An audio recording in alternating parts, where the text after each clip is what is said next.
Muy buenas tardes tengan todos ustedes.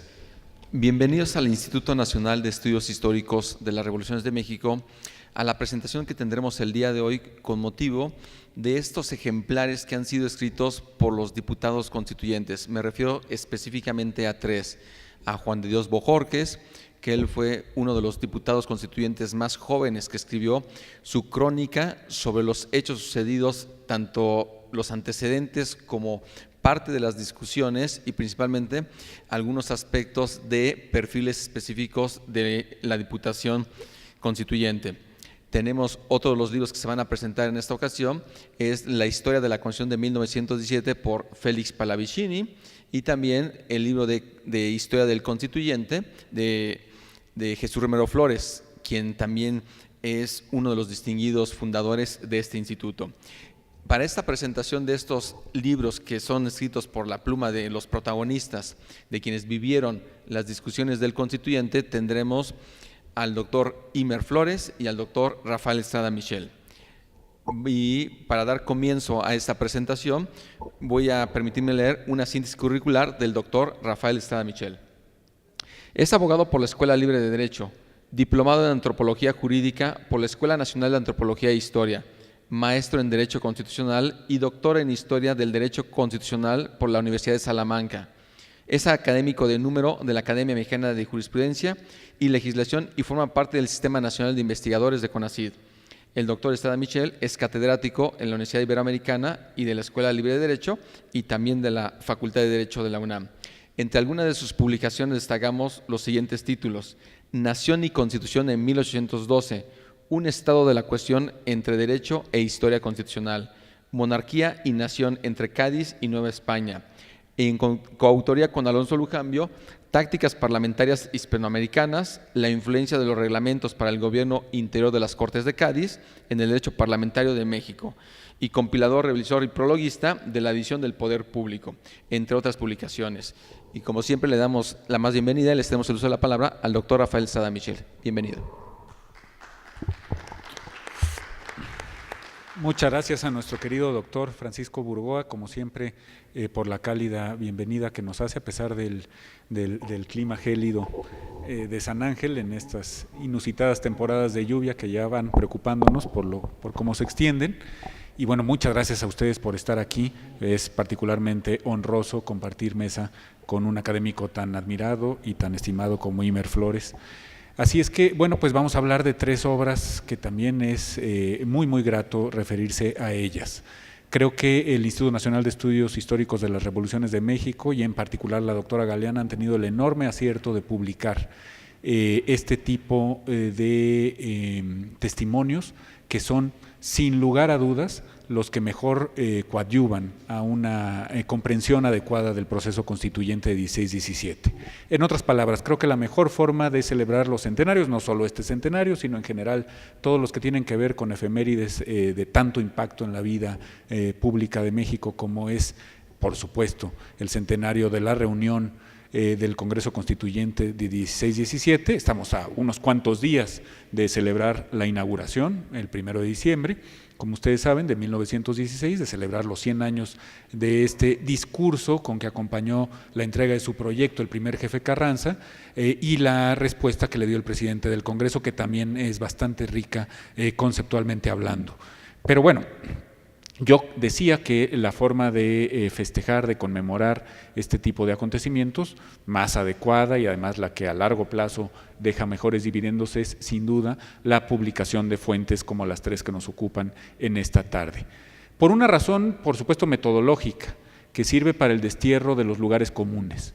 Voy a poner un ejemplo muy claro. Tenemos la impresión, siempre se dice además, es como una suerte de lugar común, de tópico, que el primer jefe Carranza fue mayoriteado por una izquierda, vamos a llamarla así, a beneficio de inventario, que empujó con muchísima fuerza para sacar adelante proyectos que de suyo le eran incómodos al primer jefe, como por ejemplo el que tiene que ver con la educación en términos del artículo 3 o el artículo 27 en términos de legislación agraria o el 123 en términos de legislación obrera, por no hablar de la cuestión religiosa.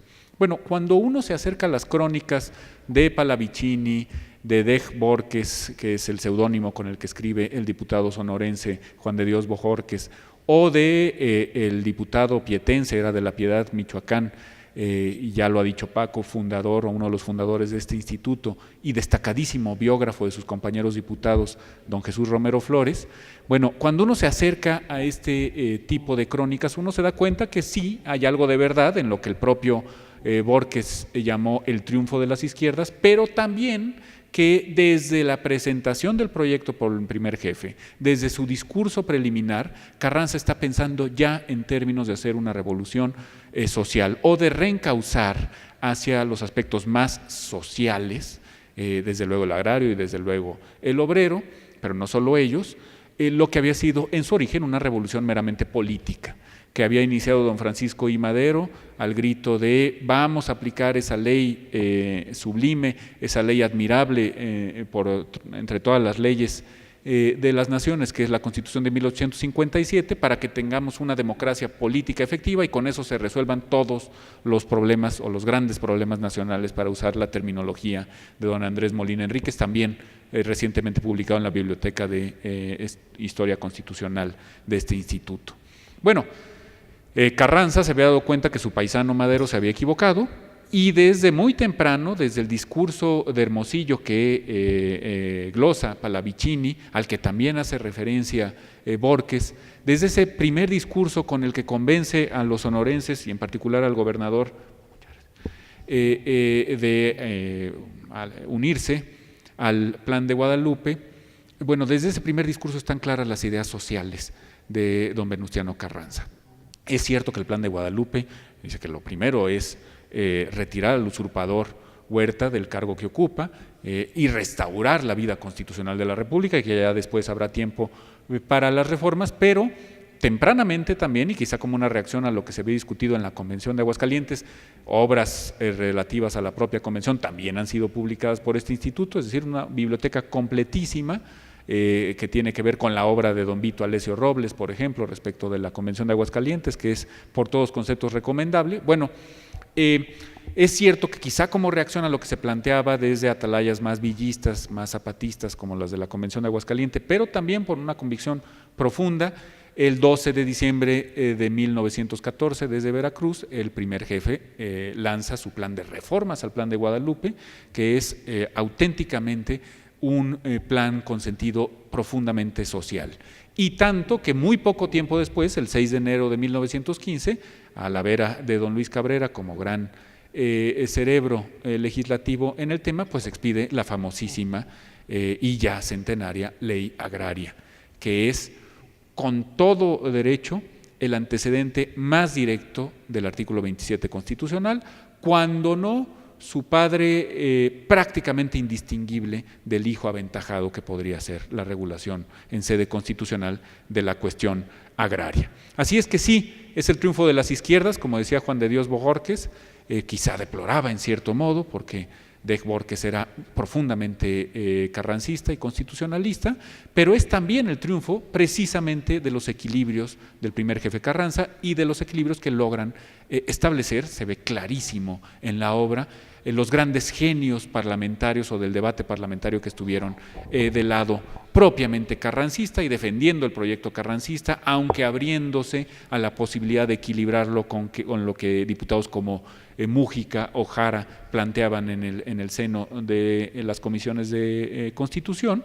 Me refiero, por supuesto, a los dos grandes diputados cercanos al primer jefe, Luis Manuel Rojas y José Natividad Macías.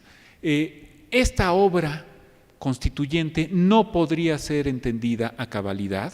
De hecho, no la hemos entendido bien en los pasados 100 años, precisamente porque nos hemos apegado a ese tipo de tópicos, de lugares comunes que parten de una lectura apresurada de los diarios de debates, cuando la hay, o incluso de una lectura que no existe de este tipo de fuentes, no meramente periodísticas, sino auténticamente de historia como crónica. Yo creo, lo he sostenido desde que me acerqué al constituyente de Cádiz de 1812, que la única forma de entender lo que se está diciendo en las asambleas, sobre todo cuando no existían los instrumentos de grabación de la voz, pues es acercarse a lo que se discute, no solamente en el pleno, a partir de los diarios de debate, sino incluso en las actas de comisiones o en las actas de sesiones secretas, como se dijo en las Cortes de Cádiz. Bueno, nunca mejor dicho respecto de estas obras.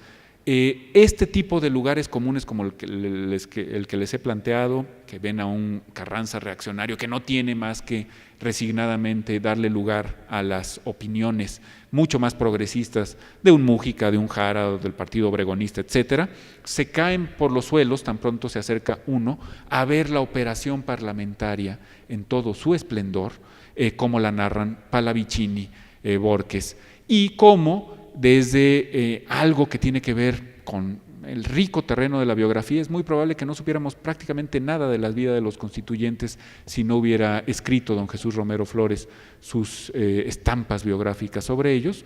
Cuando nos acercamos a este tipo de fuentes es cuando empezamos a entender que la Constitución de 1917 en sus términos originales respondía a algo mucho más profundo que el mero intento de equilibrar a las fuerzas triunfantes en la revolución por parte de don Venustiano Carranza. Así es que enhorabuena al instituto, enhorabuena a sus lectores, ojalá que sean muchos en los próximos meses para que entendamos bien a bien lo que estamos conmemorando, que no es poca cosa. Son 100 años de vida constitucional, con todos los tumbos que ustedes quieran y los bemoles que le quieran poner, pero ininterrumpidos.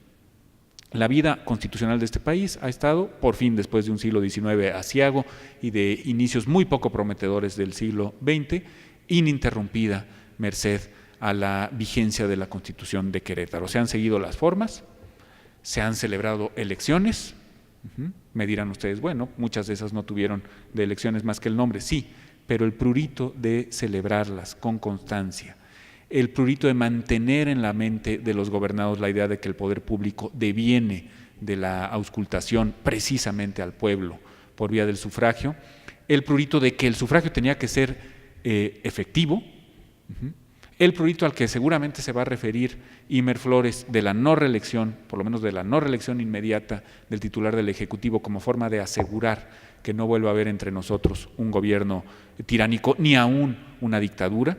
Bueno, pues ese tipo de pruritos han servido para mantener una vida institucional durante 10 décadas.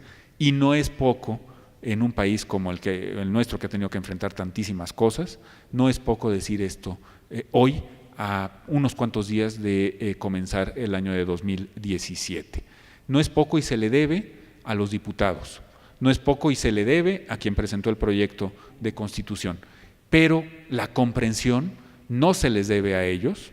Si nos acercáramos solamente a los diarios de sesiones entenderíamos quizá muy poco, sino a quienes tuvieron también el prurito y la dedicación, la constancia, yo diría también el patriotismo, para usar términos de José María Morelos, de ponerse a redactar lo que vivieron ahí. Y por lo tanto es una magnífica noticia que la pluma joven de Dej Borges, porque en ese entonces era muy jovencito, y luego las maduras, todavía no senectas, de Pallavicini y de Romero Flores puedan llegar hasta nosotros en una edición además también cuidada, también presentada, y que habla muy a las claras del compromiso que tiene este instituto con la difusión y con el conocimiento profundo de la historia constitucional de México. Pues por su atención, muchísimas gracias en esta tarde.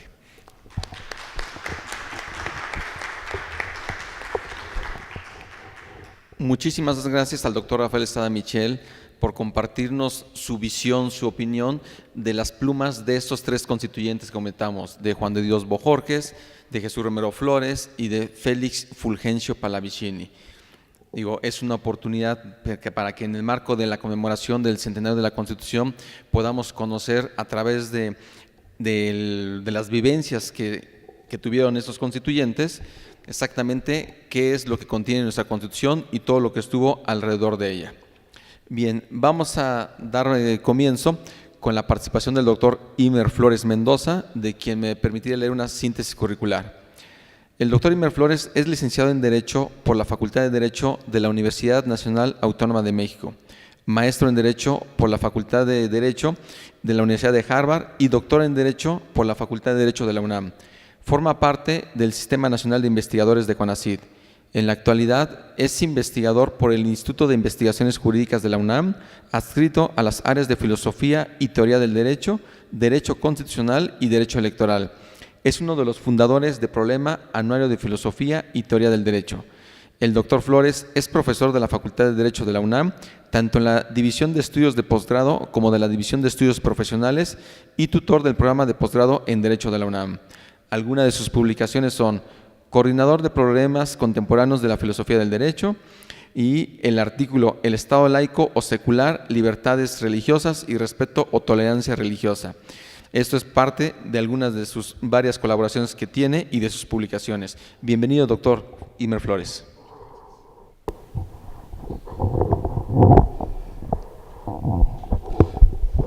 Muchas gracias. Buenas tardes. Muchas gracias por la presentación a Francisco Burgoa. Ciertamente es una tarde calurosa por el tema que nos convoca, aunque fría por el clima que tenemos en esta Ciudad de México, que no dejará de sorprendernos, ¿no? Estos climas no son precisamente de esta ciudad. Pero bueno, insisto, yo creo que también me sumo a lo que dice Rafael Estrada Mitchell y el propio Francisco, de la oportunidad de compartir una mesa con buenos amigos, con queridos colegas, pero sobre todo de compartirla para el objetivo que nos convoca, que es el de presentar estas tres obras. Sin duda alguna coincido con Estrada Mitchell en el sentido de que la mejor forma de honrar a los constituyentes es reflexionar sobre su obra, sobre la trascendencia de su trabajo, de su dedicación, de su esfuerzo. Y ciertamente para poderlo hacer, yo creo que tenemos que revisarlos y repensarlos, releerlos. Y en ese sentido, sin duda alguna, el hecho de que podamos, gracias a los esfuerzos editoriales que realiza el Instituto Nacional de Estudios Históricos de las Revoluciones de México, el INERM, que realiza, en este caso nos presenta tres obras, Jesús Romero Flores, Juan de Dios Bojorquez y Félix Palavecini en 2 tomos, que nos presenten estas crónicas del constituyente de 16-17 y como bien lo decían, de primera mano. Son los autores, los protagonistas, los que nos acercan esas reflexiones. Y a mí en lo personal me encantó, no tenía el conocimiento de que fuera tan rico los textos, digamos, el debate, el constituyente, pues sí se ha topado uno con partes de ese debate, pero cómo está estructurada la obra me gustó mucho, lo disfruté mucho.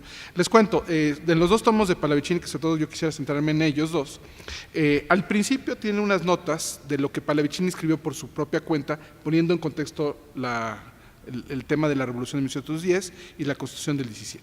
Entonces empieza el primer libro con esa parte y el segundo libro termina con esa parte en una versión más escenográfica. Entonces ahí, digamos, entonces me parece que ahí tenemos una nota de entrada como para que vayan viendo el contexto. De este contexto quisiera retomar alguna cosa de lo que también ya decía Rafael hace rato, de cómo, y leo, empieza así la génesis, dice, cito Palavecini: es evidente que la Revolución de 1910 fincó sus aspiraciones ostensibles en propósitos únicamente políticos. Don Francisco I. Madero, en su libro La sucesión presidencial, y el Partido Antirreeleccionista, en su Manifiesto de la Nación, combatían ante todo y sobre todo el absolutismo, al carro completo, a la reelección indefinida, no solamente del presidente de la República, sino de los gobernadores de los estados, convertidos en 27 hombres necesarios. El servilismo de las cámaras, debido a la forma de su integración, la corrupción de la justicia a causa de que magistrados y jueces lo eran por simples nombramientos políticos, la miseria del pueblo, su postración económica en campos y ciudades, no parecía ser el objetivo de los políticos de la oposición de 1910. Pero sí, si bien parecería que eso es lo que de alguna forma gesta en 1910, la Revolución de 1910, el contexto poco a poco fue cambiando y ciertamente fueron demandas mucho más sociales las que se fueron presentando. Y esas demandas sociales, obviamente a la hora de que tenemos a los trabajadores, a los obreros, dentro del grupo revolucionario, y que tenemos a los campesinos, al grupo agrario, también en esas filas, pues ciertamente no pueden quedarse nada más en esto. Y me parece que Rafa lo decía muy bien, muy atinadamente lo decía, de cómo parecería que tenemos esa lectura de que a Carranza lo mayoritean, y creo que no, yo también coincido con esa lectura de que ante las opciones que había, Carranza genuinamente ofrece que lo mejor era empezar con la cuestión del 57, que eso estaba ahí, pero no podíamos quedarnos nada más con una mera hipocresía constitucional, aquí lo dice Pallavicini con esas letras, de pretender que regresando a la cuestión del 57 esto se iba a reencauzar. Era necesario incorporar aquellas cosas que habría que incorporar. Y en ese sentido, dice, había que convocar a un Congreso Constituyente, no será entrar en el orden constitucional, sino simplemente preparar la entrada. Era como muy conscientes, estaban muy conscientes de que esto no era el fin en sí mismo. Restablecer la Constitución del 57 hubiera sonado un fin en sí mismo. No, era preparar la entrada a un orden constitucional, y aquí curiosamente yo sí creo que es entrar a un nuevo orden constitucional. Digamos, sigo leyendo aquí, de esta manera que el Congreso Constituyente que nosotros indicamos se reducirá exclusivamente a revisar la Constitución para intercalarle las innovaciones realizadas y formar de ella un código homogéneo y viable. Entonces, yo también creo que ciertamente lo que se fue incorporando ahí fue estas luchas sociales. Y digamos, yo para efectos del orden de exposición sigo con algunas reflexiones muy genéricas sobre los artículos, y esto me parece que es muy cierto, que podamos recurrir nosotros a ver cómo se fueron dando esos debates, cómo es, y sí, ciertamente había esos bandos, los más moderados, los más radicales, los más moderados quizás más cercanos a Carranza, pero cómo se empiezan a hacer esas discusiones, y en torno, uno de los artículos claves fue el de libertad de enseñanza, que es el artículo 3º, que fue de los que costó más trabajo, que inclusive fue de los que hicieron que el propio Venustiano Carranza fuera a las sesiones a oír lo que se estaba discutiendo y lo que se estaba debatiendo. Pero sobre todo yo quisiera como recordarles que el artículo 4, que era el de libertad de trabajo y de ejercicio profesional, iba de la mano con el artículo 5º, que es el que hablaba de trabajo. Pero no bastaba con lo que decía el artículo 5º, que era lo que decía el artículo de 1857, sino que fue necesario agregarle algo más, y ese algo más se llama artículo 123, para hablar no nada más del trabajo, sino también de la previsión social. Entonces, digo, curioso, ¿no? Si estamos en el artículo 5º, ¿por qué lo tenemos que ir a complementar hasta el 123? Nótese, porque estaban respetando la forma de la Constitución del 57, y como eso era algo completamente que se salía de los parámetros tradicionales, pues había que retomarlo al final como artículo 123. Ustedes también lo tienen muy claro, otro de los grandes temas, de libertad de conciencia, libertad religiosa, los artículos 24 y otra vez, y el 129, nótese, es el 130, pero a la hora que se está discutiendo, todavía en aquellos momentos ese numeral era el 129 cuando lo discutían ellos. Y al final tienen que recorrer la numeración y se dan cuenta que se vuelve el 130 y se queda como artículo 130. Pero bueno, el 27, el tema de la materia agraria, de las expropiaciones, el petróleo y la minería. Y aquí hay una frase de Bojorquez que me parece, la rescata también Pallavicini, que es impecable, que yo creo que es de esas palabras que tienen que seguir retumbando entre nosotros, y otra vez, como decíamos hace rato, que tendríamos que regresar a revisar, a reflexionar sobre estos pasajes para ver dónde empezamos y dónde vamos. No hemos acabado. Decía Bojorquez, vengo a hablar en pro del dictamen, está hablando del artículo 27. Sabemos perfectamente que en los tiempos de la dictadura los grandes propietarios eran no solo los dueños de la tierra, sino también eran los dueños de los hombres. Entonces, esos temas en que siguen doliendo a nuestro país, pues creo que todavía hay aquí una nota muy concretita de... Y así como está estas discusiones, decía yo la del 27, ya mencioné la del 3º, el 5º, el 24, el 123, el 130. A mí en lo personal, ya Rafa me conoce re bien, ya sabe cuál es uno de mis banderitas que no puedo dejar de tocar, el de no reelección, porque me parece que ese sigue siendo un tema en el que buena parte del siglo XIX se nos fue en eso, y buena parte del principio del siglo XX se nos fue en eso.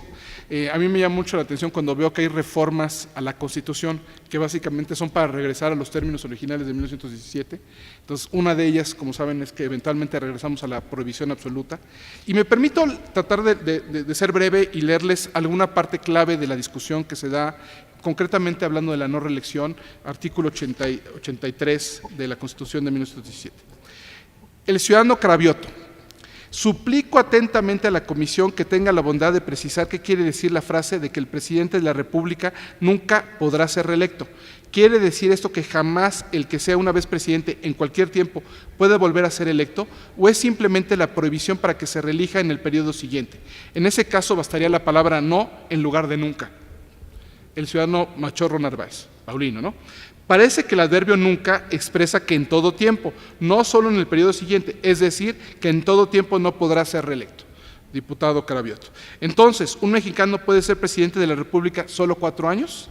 Machorro Narváez. Sí, porque eso tiende a evitar los atentados por compadrazgos como los de Porfirio Díaz y González, que se alternaban la presidencia de la República. El ciudadano Luis Espinosa. La Revolución de 1910 escribió en sus banderas el lema de sufragio efectivo y no reelección. Y la Revolución Constitucionalista recogió aquel lema revolucionario y lo fundió con el de Constitución y Reformas. En el fondo, la Revolución Política de 1910 es la misma que la actual, y seríamos nosotros inconsecuentes con estos principios si no les diésemos la verdadera interpretación.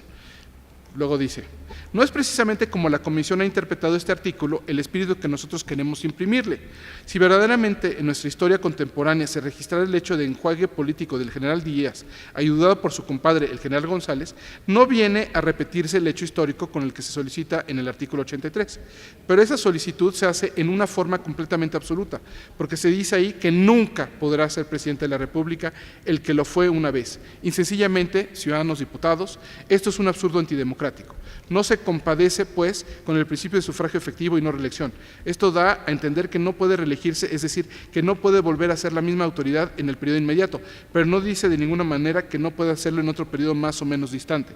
Como verán, aquí está abogando por la reelección no inmediata, sino inmediata, ¿no?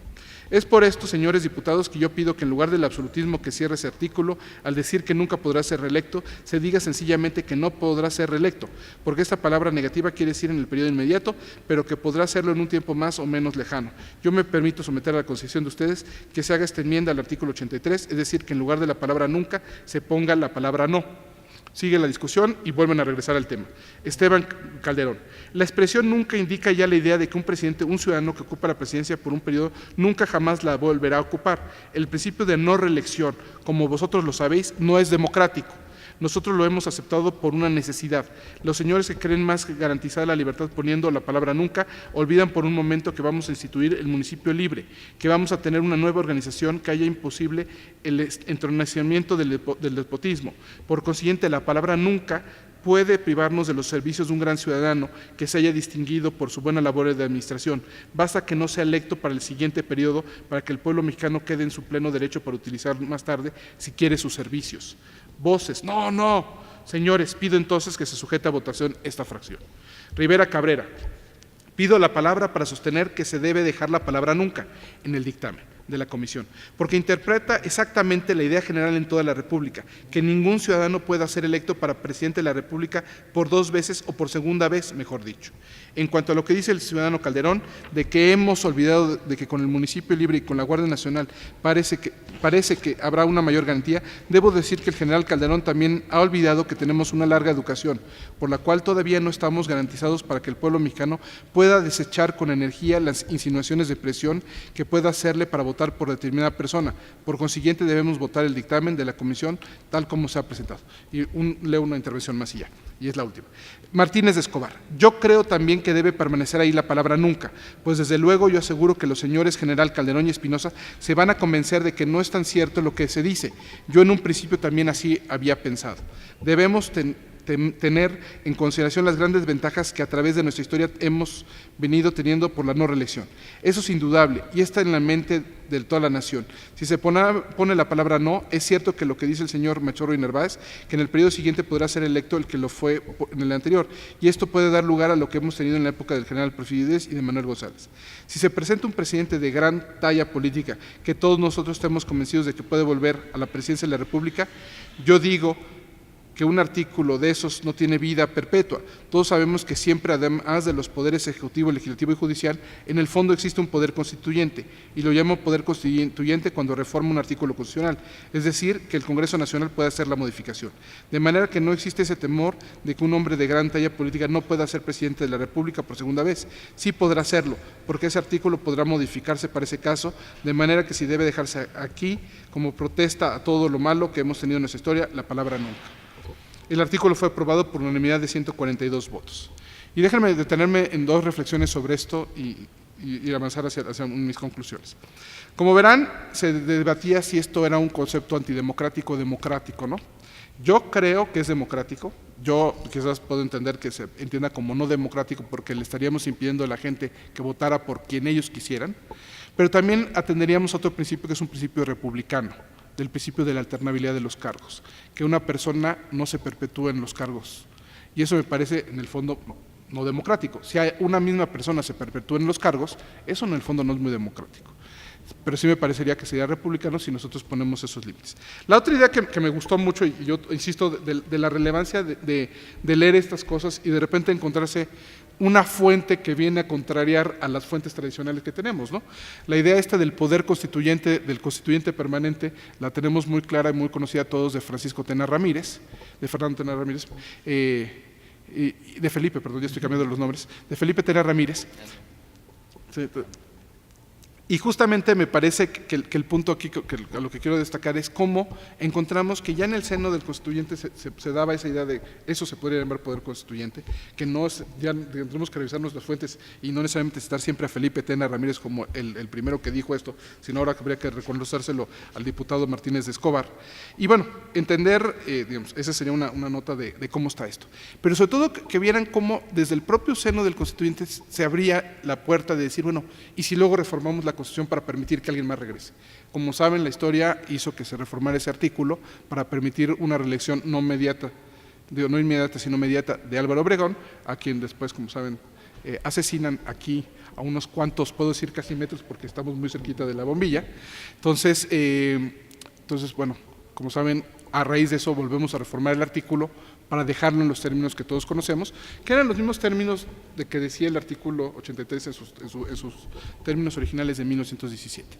Y eso a mí me parece que refuerza buena parte de estas reflexiones de conocer nuestra historia, de conocer los temas que nos han llegado hasta nosotros. Yo para casi ir cerrando, para no extendernos mucho en esto, quisiera contarles básicamente unas palabras que creo que refuerzan la lectura que hace Rafael. Yo, como leía, creo que la revolución empieza siendo revolución política, creo que empieza siendo revolución en contra de Díaz, pero eventualmente se vuelve una revolución en contra del usurpador Huerta, sigue siendo muy política, pero en esos momentos las acciones, los grupos ciertamente son sociales, y en ese sentido se requiere un cambio más profundo que se tenía que reencauzar, creo yo, con esa manera institucional, de reformar la Constitución que teníamos y de incorporarle las innovaciones que hicieran falta. Y creo que ese es el mérito de Carranza, de convocarnos a hacer eso, revisar el texto de la Constitución de 57 e incorporarle lo que hiciera falta. Y bueno, para esto déjenme nada más leerles el discurso, o la parte del discurso de clausura del constituyente, la parte de Hilario Medina, que es el que cierra el constituyente. Y me permito leer un par de párrafos nada más. La Constitución política que se acaba de protestar solemnemente en estos momentos seguramente que va a demostrar al pueblo mexicano que no fueron una mentira las palabras que se grabaron en el glorioso Plan de Guadalupe, que no fueron una mentira las palabras que el primer jefe lanzaba a los cuatro vientos de la nación, que ya el pueblo mexicano podía tener confianza en sus supremos destinos, porque ya venía elaborándose poco a poco la obra a que hoy se ha dado término y que por lo tanto ya podía otra vez recobrar la confianza y lanzarse y seguir hacia la conquista del lugar que indudablemente le tienen reservado el destino. En la Constitución política que se acaba de protestar hay, como los grandes basamentos, como las macizas columnas en donde está el edificio constitucional, cuatro cosas principales. El artículo 3, que se refiere a la cuestión de la enseñanza, el artículo 5, que ha resuelto el problema del trabajo, ahí no hace referencia al 123 como les contaba, el artículo 24 que se refiere al llamado problema religioso y el artículo 129 que ha dado una organización a esa clase que se llama el clero. Y bueno, aquí en uno, digamos, esos son los que me parecen como muy claros, que hay una reforma social, además de una reforma democrática o política, y deja uno que me tiene preocupado porque es una de esas grandes pendientes, y lo leo brevemente. El departamento, digo aquí sonaba como muy consciente, parecería que ya lo habían resuelto, ¿no?